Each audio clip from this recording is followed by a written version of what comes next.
voltar a falar sobre a escalada da tensão entre Estados Unidos e Irã. Ontem, Tomás, o X estava assim, não vou usar essa expressão, eu ia falar bombando, mas não dá para falar essa expressão aqui, porque, na verdade, só se falava disso ontem, da iminência de uma invasão dos Estados Unidos ao Irã. É o tal do Pizza Index, que aumentou de novo, mostrando que existe ali a galera do Pentágono, a galera de Washington trabalhando muito mais, fazendo escala dobrada, triplicada, o que pode indicar que os Estados Unidos estão ali com intenções de invadir algum país, enfim. E a gente traz um pouquinho aqui para explicar quais são os riscos de um conflito maior. Vai acontecer? Estados Unidos vão realmente invadir? Não vão? A gente conversa agora com a Monique Sokazewski. Não sei se eu falei certo, Monique. É professora de Relações Internacionais do Instituto Brasileiro de Ensino, Desenvolvimento e Pesquisa. Falei certo, professora?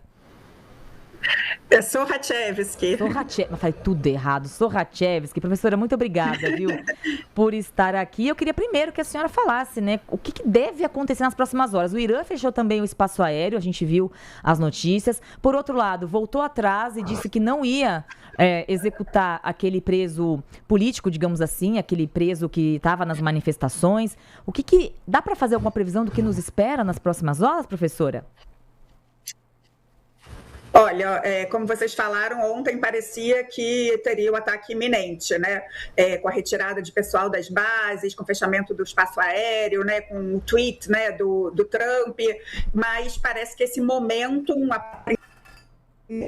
o Trump fez aquele discurso dizendo que recebeu informações de que o regime estava parando de matar pessoas e de executar, né? Enfim, o que estava previsto exatamente para acontecer ontem. Então, nesse exato momento, né, parece que isso está em suspenso, embora a gente saiba de movimentação de porta-aviões para a região. Enfim, o que a gente tem certeza com o Trump é que a gente não tem certeza de nada. De qualquer forma, o regime está reagindo com muita letalidade. A gente tem, né, enfim, todas as províncias do Irã com pessoas, né, morrendo.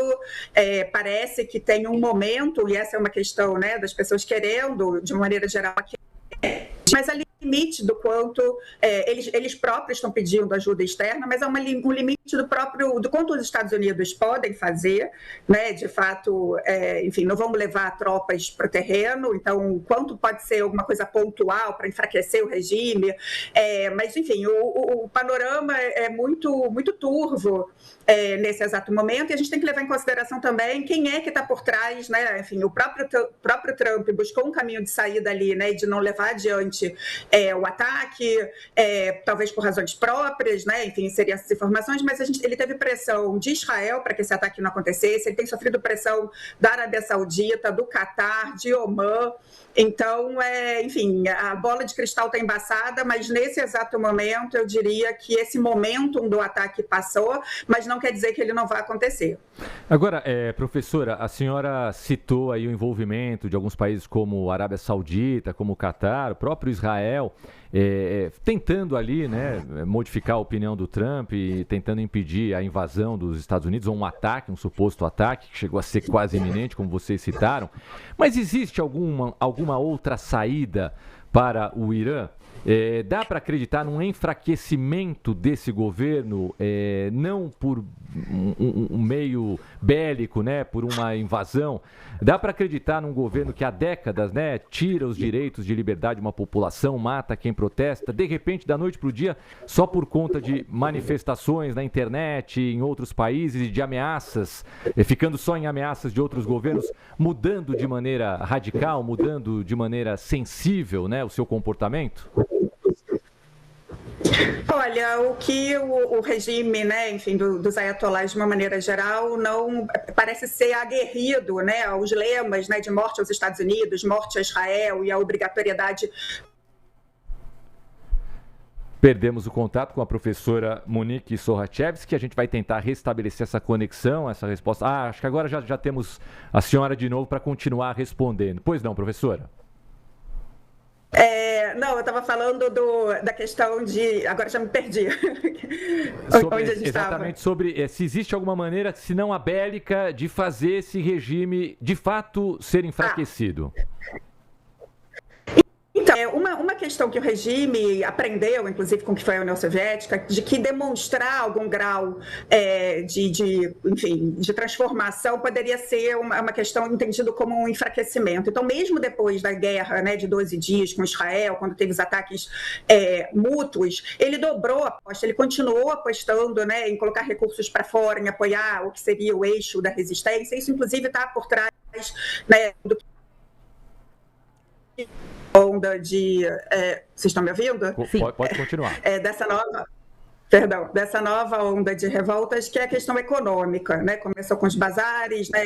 Tanto a questão das sanções, isso tem um peso, né, enfim, realmente na economia, mas também corrupção e má gestão de uma maneira geral. Então, assim, não me parece que vá vir de dentro algum movimento do regime, né, do Ayatollah e das guardas revolucionárias que o apoiam, que na realidade estão usando, né, a munição para a população que aí está resistindo nas ruas. Então, por um lado, a gente tem esse timing, né, da população na rua, do regime enfraquecido, né? O Karim Sadidapur, que é um dos grandes experts, fala que é um regime zumbi, né? Que aí praticamente está acabado, mas a gente tem um problema do que seria, quem seria uma liderança para se colocar contra esse regime, né? Por um lado, o tal do Reza Pahlavi, né? O filho do Shah, ele parece estar ganhando uma atração simbólica, né? Isso é importante, mas não tem uma liderança de organização ali. Então, o que provavelmente a gente vai ver